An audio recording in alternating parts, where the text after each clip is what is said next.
Assalomu alaykum akalar, mana bugun ovoslarga silos to'kdim. Ko'rishlaring mumkin mayinidan.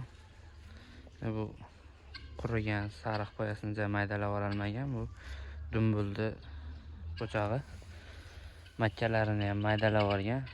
Makkalari bormi? Makkalari bor. Yaxshi mayinidan. Qo'yga ham, molga ham ketaveradi. Jaguar oldim. Videoda oxirigacha ko'ringlar, qanaqa qilib bosayotganimni ham ko'rsataman hozir. Kiloncha qopcha bosyapman. Ba'da joyim tayyor bo'lmay qoldi. Joy tayyorlaganimni bilmadim. Hozir bosayotgan jarayonimni ham ko'rsataman akalar. Ana akalar, mana shunaqa qilib kiloncha qopcha bosilyapti. O'zicha qiyshayib qoldi yurasi. Men ko'proq o'zi shunaqa qilib bosardim. Shunda yaxshi turadi.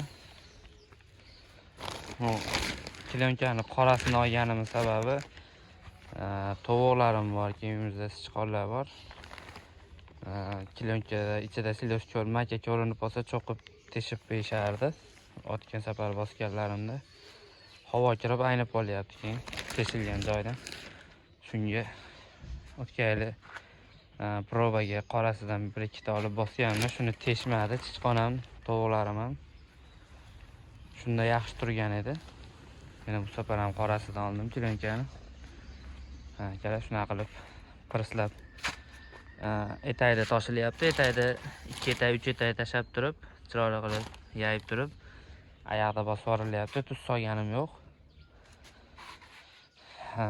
Mana shu akalar. Kiloncha tortishayotganda yetib qo'yishibdi. Salapan qo'yib yubordi. Ustidan ham salapan qo'yib skotchlab yamab qo'yaman. Buni nima qilmadim. Tavakkal, endi buni birinchi yegizib olaveraman. Mana bosildi. Endi shuni hozir og'zini baylayman. Mana bunisini baylab qo'ydik.